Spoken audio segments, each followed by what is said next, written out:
ஜோதிடம் என்னும் தெய்வக்கலை மூலமாக என்னை அங்கீகரித்து ஆதரிக்கும் அன்பு நேயர்களுக்கு இனிய வணக்கம்ங்க.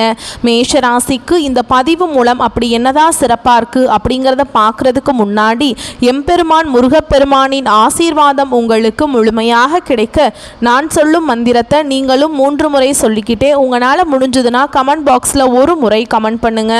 ஓம் முருகா போற்றி, ஓம் முருகா போற்றி, ஓம் முருகா போற்றி. என்னை படைத்து உன் மக்களுக்கு சேவை செய்ய அனுப்பிய கந்தா கடம்பா கதிர்வேலா என் ஜோதிடம் பழிக்க மனதார பாதம் தொட்டு வணங்குகிறேன். தினமும் உங்களுக்கு கிரகநிலை மாற்றத்தால் வரக்கூடிய சுப பலன்களை அறிய கட்டாயம் சப்ஸ்கிரைப் பண்ணி பெல் பட்டன் அப்புறம் ஆல்னு ஆப்ஷன் இருக்கும், அதையும் மறக்காம கொடுத்து வச்சிருங்க. ஒவ்வொரு பதிவும் உங்களை வெற்றியடைய வைக்க வேணும் அப்படிங்கிற எண்ணத்தில் தாங்க போடுறோம். மேஷராசிக்காரங்க புதுமையான சிந்தனைகளுக்கு சொந்தக்காரங்க. பூ போல மனசு, கோபத்தை மறைச்சிட்டு சிரிப்பை மட்டும் காட்டக்கூடியவங்க. எடுத்த காரியத்தை எப்படியாவது முடிச்சிடணும் அப்படிங்கிறதுக்காக கஷ்டப்பட்டு போராடக்கூடியவங்க. நல்லது கெட்டதை முழுசா தெரிஞ்சவங்க. செவ்வாய் பகவான ராசி அதிபதியாக கொண்டவங்க. அஸ்வினி பரணி கார்த்திகை 1ஆம் பாதம் நட்சத்திரக்காரங்க. ரொம்ப ரொம்ப புத்திசாலிக்காரங்க. மேஷராசிக்காரங்க போர் குணம் கொண்டவங்க. உங்ககிட்ட சண்டை போட்டு ஜெயிக்கிறது ரொம்ப ரொம்ப கஷ்டங்க. எல்லா இடங்கள்லையும் நேர்மையையும் உண்மையை மட்டுமே நம்பக்கூடியவங்க. உங்களுக்கு சொந்தமோ பந்தமோ அது தப்புனா அது தப்பு தான், வெட்டு 1 துண்டு 2ன்னு பேசக்கூடியவங்க. உங்களை ஒருத்தர் பஞ்சாயத்து கூட்டிகிட்டு போகிறார் அப்படின்னா நீங்கள் கூட்டிகிட்டு போகிறவர் பக்கம் சப்போர்ட் பண்ண மாட்டீங்க. எந்த தரப்பில் நியாயம் இருக்குதோ அங்கே தான் நீங்கள் சப்போர்ட் பண்ணுவீங்க. உண்மை நியாயத்துக்கு மட்டுமே என்னைக்குமே கை கொடுப்பீங்க. உண்மைக்கு புறம்பாக எந்த ஒரு விஷயத்தையுமே செய்ய மாட்டீங்க. இதனால தான் மேஷராசிக்காரங்களுக்கு நிறைய கஷ்டங்களும் துன்பங்களும் அதிகமாகவே வந்துட்டுருக்கு. தங்களுடைய கஷ்டத்தையும் கண்ணீரையும் அளவு கூட மற்றவங்களுக்கு தெரியாமல் பார்த்துப்பாங்க. இதனால் பார்க்குறவங்க எல்லாருமே மேஷராசியா இவங்களுக்கு என்னப்பா சூப்பராக இருக்காங்க, இவங்களுக்கு என்ன குறைச்சல் அப்படின்னு தான் நினச்சிட்ருக்காங்க. ஆனால் சாப்பாட்டுக்கு கூட கஷ்டப்படுறது உங்களுக்கு மட்டும்தாங்க தெரியும். கஷ்ட காலத்தில் திரும்பி பார்க்க கூட ஆள் கிடையாது. ஏதோ தட்டு தடுமாறி எந்திரிச்சு நிற்கிறப்போ உங்களை குறை சொல்கிறதுக்குனே நிறைய பேர் தேடி வருவாங்க. உங்கள் சொந்தக்காரங்க நண்பர்களுக்கு ஒரு தேவை இருக்குதுன்னா மட்டும்தான் உங்ககிட்ட வருவாங்க. அந்த தேவை முடிஞ்ச உடனே உங்களை தூக்கி போட்டுருவாங்க. மறுபடியும் அவங்க உங்ககிட்ட உதவின்னு கேட்பாங்க. அவங்க உங்களுக்கு முன்னாடி பண்ண துரோகத்தை எல்லாமே மறந்துட்டு மீண்டும் அவங்களுக்காக உதவி செஞ்சு ஏமாற கூடியவங்க தான் நீங்க. வாழ்க்கையில எப்படியாவது முன்னேறணும் அப்படிங்கிறதுக்காக கஷ்டப்பட்டு உழைக்கக்கூடியவங்க தான் மேஷராசிக்காரங்க. கடந்த காலகட்டங்களில் தங்களுடைய வாழ்க்கையில நீங்க நல்லது நடக்க போகுதுன்னு நினைச்சிட்டு இருந்திருப்பீங்க. ஆனா உங்களுக்கு அந்த டைம்ல ஒரு மிகப்பெரிய ஏமாற்றம் தான். புதுசா ஒரு சில பிரச்சனைகளும் கஷ்டங்களும் தானாகவே உங்களை தேடி வந்திருக்கும். மேஷராசிக்காரங்க சொந்த பந்தத்தை இழந்தாங்க, சொத்துக்களை இழந்தாங்க, தனக்கு நெருக்கமா இருக்கக்கூடிய உறவுகளையுமே இழந்தாங்க. கடைசியா நான் மட்டும்தான் எல்லாத்தையுமே இழந்துட்டு நிக்கிறதா இருக்குது, எனக்கு உயிர் வாழவே பிடிக்கலன்னு சொல்லிட்டு இருக்காங்க. இதுக்கு மேலே என்னால் வாழவே முடியல சாமி, தயவு செஞ்சு என்னை உன் கூடையே கூட்டிகிட்டு போயிரு. நான் இவ்வளவு கஷ்டப்பட்டதுக்கப்புறம் எனக்கு வாழ்க்கையில் வாழணுங்கிற எண்ணம் சுத்தமாகவே போயிருச்சு. உங்கள் மனசில் கவலையும் துன்பமும் தாங்க அதிகமாகவே இருக்குது. நீங்கள் செய்யக்கூடிய ஒவ்வொரு விஷயத்தையுமே தடுப்பதற்கும் உங்களை அவமானப்படுத்துவதற்கும் இங்கே நிறைய நபர்கள் போட்டி போட்டுட்டு முயற்சி பண்ணிட்டு இருக்காங்க. இது எல்லாமே தெரிஞ்சுமே கூட நீங்கள் என்னமோ பண்ணுங்க எனக்கு என்ன வந்துச்சு அப்படின்னு தன்னுடைய வேலையில் மட்டும் என்னைக்குமே குறிக்கோளாக இருக்கிறவங்க தான் நீங்கள். ஏன் எனக்கு மட்டும் ஏன் இவ்வளவு கஷ்டம் வருது, என்னோட வாழ்க்கையில் நான் யாருக்குமே கெடுதலையோ கஷ்டத்தையோ துன்பத்தையோ கொடுத்ததில்லை, எனக்கு மட்டும் ஏன் இந்த மாதிரி எல்லாம் நடந்துட்டுருக்கு அப்படின்னு தான் நிறைய மேஷராசிக்காரங்க சொல்லிட்டு இருக்கீங்க. உங்களுக்கு ஒரு பிரச்சனைங்கிறது வரும், அது கொஞ்ச நாள் இருக்கும், அதுக்கப்புறம் அந்த பிரச்சனை போயிடும். இந்த மாதிரி பிரச்சனை வரும் போகும் அப்படிங்கிற நிலைமையில தான் முக்காவாசி மேஷராசிக்காரங்க இருக்கீங்க. நீங்கள் என்னதான் பிரச்சனையை தவிர்த்தாலும் ஏதாவது ஒரு சூழலில் உங்களை நோக்கி பிரச்சனையும் கஷ்டமும் வந்துக்கிட்டு தாங்க இருக்குது. ஆனால் இனி வரக்கூடிய நாட்களில் உங்களுக்கு இன்பத்தையும் மகிழ்ச்சியும் தரக்கூடிய ஒரு காலகட்டமாகவே அமைஞ்சிருக்குது. இது நாள் வரைக்கும் நடந்த கெட்ட விஷயத்தை எல்லாமே விட்டுருங்க. இனி வரக்கூடிய நாட்களில் உங்களுக்கு எப்படிப்பட்ட நன்மைகள் வரப்போகுது அப்படிங்கிறத நம்ம தொடர்ந்து பார்க்க போகிறோம். இப்போ பார்த்தீங்கன்னா மேஷராசிக்காரங்களுக்கு 7.5 சனியானது நடந்துட்டுருக்கு. 7.5 சனியோட தாக்கம் அப்படிங்கிறது சற்று அதிகமாகவே இருக்குதுங்க. இருந்தாலுமே கூட உங்களுக்கு இப்போ இந்த சனி பகவானுடைய வக்ர பயிற்சி மூலமாக சனி பகவான் கொஞ்சம் ஒரு சில மாறுதல் எல்லாமே உங்கள் வாழ்க்கையில் செய்ய போகிறார். அதாவது பார்த்தீங்கன்னா ஒரு சில பேருக்கு டவுட் இருக்கும், எங்களுக்கு சனி பயிற்சி தெரியும் சாமி, அது என்ன சனி பகவானுடைய வக்ர பயிற்சின்னு புதுசாக சொல்கிறீங்களே அப்படின்னு நிறைய பேர் கேட்பீங்க. சனி பயிற்சி அப்படிங்கிறது பார்த்தீங்கன்னா மார்ச் மாத இறுதியில் சனி பகவான் கும்ப ராசியிலேருந்து மீன ராசிக்கு வந்தாருங்க. அந்த டைமில் உங்களுக்கு 7.5 சனியானது தொடர்ந்து நடந்துட்டுருக்கு. இப்போ பார்த்தீங்கன்னா சனி பகவானுடைய வக்ர நிவர்த்தி ஆயிருக்குங்க. அது என்ன அப்படின்னு பார்த்தீங்கன்னா இத்தனை நாளாக மைனஸாக செயல்பட்ட சனி பகவான் இனி வரக்கூடிய நாட்களில் ஒரு 5-6 மாதங்களுக்கு முழுவதுமாக ப்ளஸ்ஸாக செயல்பட போகிறார். இந்த ஒரு 4-5 மாதங்களை பொறுத்த வரைக்கும் பார்த்தீங்கன்னா உங்களுக்கு இந்த 7.5 சனியோட தாக்கம் அப்படிங்கிறது முழுவதுமாகவே குறைந்து போயிடும். இதன் இதன் மூலமாக நல்ல ஒரு முன்னேற்றத்துக்கு விரைவில் மேஷராசிக்காரங்க அடி எடுத்து வைக்க போகிறீங்க.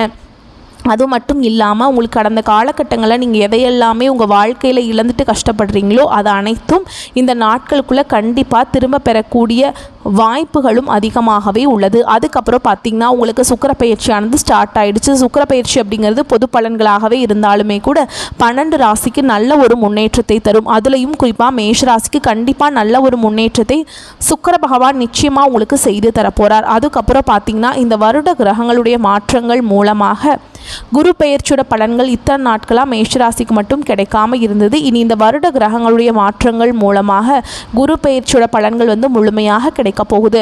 பொருளாதாரத்தில் நீங்கள் யாருமே நினச்சி பார்க்காத அளவுக்கு மேஷராசிக்காரங்க அந்த அளவுக்கு உயரத்துக்கு போக போகிறீங்க.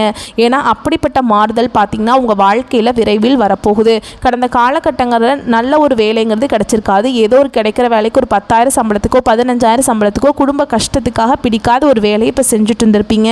நீங்கள் படித்த படிப்பு எல்லாம் 2 டிகிரி படிச்சிருப்பீங்க. ரொம்ப ஹையர் குவாலிஃபிகேஷனில் இருக்கிற மக்களாமே இருந்தால் கூட வேறு வழியே இல்லாமல் குடும்ப கஷ்டத்துக்காக இந்த வேலை தான் நான் செஞ்சாகணும் அப்படிங்கிற நிலைமைக்கு தள்ளப்பட்டிருப்பீங்க. இனி வரக்கூடிய நாட்களில் நீங்கள் ஒரு அரசாங்க வேலைக்கு ட்ரை பண்ணாலும் சரி, இல்லை ஒரு ஐடி ஜாபோ, ப்ரைவேட் ஜாபோ, பேங்க் ஜாபோ, நீங்கள் எங்கே வேலைக்கு ட்ரை பண்ணாலும் அந்த ஜாப் அப்படிங்கிறது உங்களுக்கு நிச்சயமாக கிடைக்க போகுதுங்க. கோர்ட்டு கேஸுன்னு ரொம்ப நாட்களாக அலைஞ்சிட்ருக்க நபர்களுக்கு விரைவில் உங்களுக்கு சாதகமாகவே தீர்ப்பு வரும். சொத்து பிரச்சனையும் உங்களுக்கு சாதகமாகவே முடியும். சனி பகவானுடைய பார்வை உங்களுக்கு நேரடியாகவே இருக்குது. இதன் மூலம் வருமானம் அப்படிங்கிறது பல வழிகளில் வரும். தொழில லாபம் சற்று அதிகமாகவே கிடைக்கும். அரசியல் அதிகளை பொறுத்த வரைக்கும் புதிய பொறுப்புகள், புதிய பதவிகள் எல்லாமே தானாகவே உங்களை சேரும். ராகுவால உங்களுடைய செல்வாக்கு உயரும், உடல் ஆரோக்கியம் மேம்படும், சங்கடங்கள் நீங்கும். மறைமுகமாக உங்கள் தொழில் வாழ்க்கையிலும் சரிங்க, இல்லற வாழ்க்கையிலும் சரி நிறைய நபர்கள் தொல்லை கொடுத்துருப்பாங்க.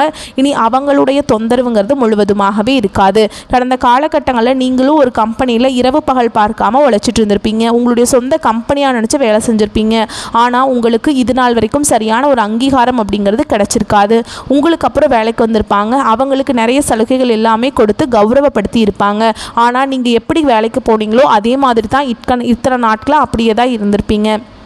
ஆனால் இனி வரக்கூடிய நாட்களில் உங்களுக்கு சம்பள உயர்வு, பதவி உயர்வு, உங்களுக்கு மேலே இருக்கக்கூடிய அதிகாரிகளுடைய ஆதரவு முதற்கொண்டு உங்களுக்கு கிடைக்க போகுது. இனி உங்கள் வார்த்தைக்கு மதிப்பு மரியாதை கிடைக்கும். அந்தஸ்தில் நீங்கள் எதிர்பார்த்த உயர்வுக்கு போக போகிறீங்க. இனி நினச்சது எல்லாமே நடக்கும். தொழில் வியாபார தடைகள் அனைத்தும் விலகும். லாபம் அதிகமாக கிடைக்கும். முன்னேற்றம் உண்டாகும். வரவேண்டிய பணம் விரைவில் கைக்கு சேரும். குடும்பத்தில் நெருக்கடிகள் விலகும். செல்வாக்கு அந்தஸ்து உயரும். தெய்வ சிந்தனை அதிகமாகும். பெரியோருடைய உதவிகள் கிடைக்கும். உறவுகளில் இருந்த சண்டை சச்சரவு முழுவதுமாகவே விலகும். புதிய நண்பர்கள் உங்களுக்கு உதவி செய்வாங்க. தொழிலில் ஏற்பட்ட நெருக்கடிகள் நீங்கும். முடங்கி கிடந்த நிறுவனங்கள் மீண்டும் இயங்கும். வியாபாரத்தில் எதிர்பார்த்த லாபம் கிடைக்கும். புதிய தொழில் தொடங்கக்கூடிய முயற்சிகள் கண்டிப்பாக உங்களுக்கு வெற்றியை தரும். கடந்த காலகட்டங்களில் திருமண நிலை அப்படிங்கிறது மேஷ ராசிக்காரங்களுக்கு நிறைய பிரச்சனையும் சிக்கலையுமே பெரும்பாலும் சந்திச்சிருப்பீங்க. இதில் குறிப்பாக பெண்களுக்கு ஏதாவது ஒரு வகையில் திருமணம் அப்படிங்கிறது அடைஞ்சிருது. ஆனால் ஆண்கள் தான் ரொம்ப ரொம்ப பாவம். ஏன்னா வயது பார்த்திங்கன்னா 30, 33, 35, 38 வயது வரைக்குமே நிறைய ஆண்கள் திருமண நிலை அடையாமல் கஷ்டப்படுறீங்க. விரைவில் நீங்கள் எதிர்பார்த்த மாதிரியே நல்ல ஒரு வரன் அப்படிங்கிறது நிச்சயமாக உங்களுக்கு அமையும். வாழ்க்கை துணையை இழந்த மேஷராசி ஆண்களோ பெண்களோ அடுத்து இரண்டாவது திருமணம், அதாவது செகண்ட் மேரேஜ் பண்ணலாமா வேண்டாமா அப்படிங்கிற ஒரு மிகப்பெரிய குழப்பத்தில் இருப்பீங்க. அப்படி இரண்டாவது திருமணம் பண்ணும்போது சொந்தக்காரங்க தப்பாக பேசிடுவாங்களா, இல்லை ஊர்க்காரங்க தப்பாக நினச்சிருவாங்களா, இல்லை அவங்க என்ன நினைப்பாங்க இவங்க என்ன நினைப்பாங்க அப்படின்ட்டு நிறைய நபர்கள் இரண்டாவது திருமணத்தை பற்றி யோசிக்காமல் இருக்கீங்க. இப்போ இருக்கக்கூடிய பொருளாதார சூழலும் இப்போ இருக்கக்கூடிய காலகட்டத்தையும் வச்சு பார்க்கும்போது ஒரு சிங்கிள் பேரண்டால் இந்த சொசைட்டியில் சர்வே பண்ணுறது ரொம்ப ரொம்ப கஷ்டங்க. நீங்கள் எதிர்பார்த்த மாதிரியே நல்ல ஒரு மறுவாழ்க்கை அப்படிங்கிறது விரைவில் உங்களுக்கு அமையும். குழந்தை பாக்கியத்துக்காக எங்கள் மேஷராசினியர்கள் பார்த்தீங்கன்னா எங்களுக்கு மேரேஜ் ஆகி 3 வருஷம் ஆகுது சாமி, 5 வருஷம் ஆகுது, 8 வருஷம் ஆகுது, நாங்களும் போகாத ஹாஸ்பிட்டல் இல்லை, பார்க்காத ட்ரீட்மெண்ட் இல்லை, வாரத்தில் 3 நாள் கோவிலுக்கு போய் வழிபாடு செஞ்சுட்டு வந்துட்டுருக்கோம், ஆனால் எங்களுக்கு குழந்தை பாக்கியமே இல்லை சாமி அப்படின்னு தான் நிறைய நபர்கள் சொல்கிறீங்க. கண்டிப்பாக இந்த 2025 முடியறதுக்குள்ளே உங்களுக்கு நிச்சயமாக குழந்தை பாக்கியம் அப்படிங்கிறது விரைவில் உண்டாகும். பிரிந்திருக்கக்கூடிய கணவன் மனைவி எல்லாமே மீண்டும் ஒரு முறை ஒன்றாக சேர்ந்து பேசக்கூடிய வாய்ப்பு கிடைக்கும் பட்சத்தில் கண்டிப்பாக இருவரும் ஒன்றாக இணைந்து வாழ்வீங்க. கடந்த காலகட்டங்களில் காதலில் அதிகமான தோல்விகளை சந்தித்த ராசி யாருன்னு பார்த்தீங்கன்னா அது முழுக்க முழுக்க மேஷ ராசிக்காரங்க மட்டும்தான். ஏன்னா நல்லா லவ் பண்ணிட்டுருப்பீங்க, திடீர்னு ஒரு சண்டை சச்சரவு ஈகோ பிரச்சனை மூலமாக அந்த லவ் பிரேக்கப் ஆகிருக்கும். இல்லை வீட்டில் போய் சொல்லும்போது பெற்றோர்களே உங்களுக்கு முன்னாடி நின்று திருமணம் வைக்க முடியாது அப்படிங்கிற மாதிரி சொல்லியிருப்பாங்க. ஆனால் இனி வரக்கூடிய நாட்களில் உங்களுடைய காதலை நீங்கள் வெளிப்படுத்தும் போது நிச்சயமாக அந்த காதல் கைகூடும். பெற்றோர்களே உங்களுக்கு முன்னாடி நின்று திருமணம் செய்து வைக்கக்கூடிய வாய்ப்புகள் அதிகமாகவே உள்ளது. இனி வரக்கூடிய நாட்களில் கடினமான காரியத்தையுமே சுலபமாக செஞ்சு முடிச்சிருவீங்க. உங்கள் எளிமையான பேச்சு திறமையால் நீங்கள் அனைவரையுமே கவர்ந்திருப்பீங்க. சமூகத்தில் உங்கள் பெயருக்கும் புகழுக்கும் படிப்படியாக முன்னேற்றம் வரப்போகுது. மேஷராசியை பொறுத்த வரைக்கும் நீங்கள் ஆண்களோ பெண்களோ அரசு வேலையோ தனியார் வேலையோ கூலி வேலையோ நீங்கள் எதிர்பாராத வருமானம் அப்படிங்கிறது உங்களுக்கு இரட்டிப்பு மடங்காக கிடைக்க போகுதுங்க. சேமிப்பு அப்படிங்கிறது பல மடங்காக உயரப்போகுது. இதன் மூலமாக கடந்த காலகட்டங்களில் ஏற்பட்ட கடன் பிரச்சனை அனைத்தும் உங்களுக்கு வரக்கூடிய நாட்களை முழுவதுமாகவே நிவர்த்தியாக போகுது. நீங்கள் போய் ஒரு மேஷராசிக்காரர்களை பார்த்து கேட்டிங்க அப்படின்னா எனக்கு 3 லட்சம் இருக்குதுங்க, 5 லட்சம் இருக்குதுங்க, 10 லட்சம் இருக்குதுங்கன்னு சொல்லுவாங்க. கடன் இல்லாத மேஷராசிக்காரங்க நீங்கள் பார்க்குறது ரொம்ப ரொம்ப கஷ்டங்க.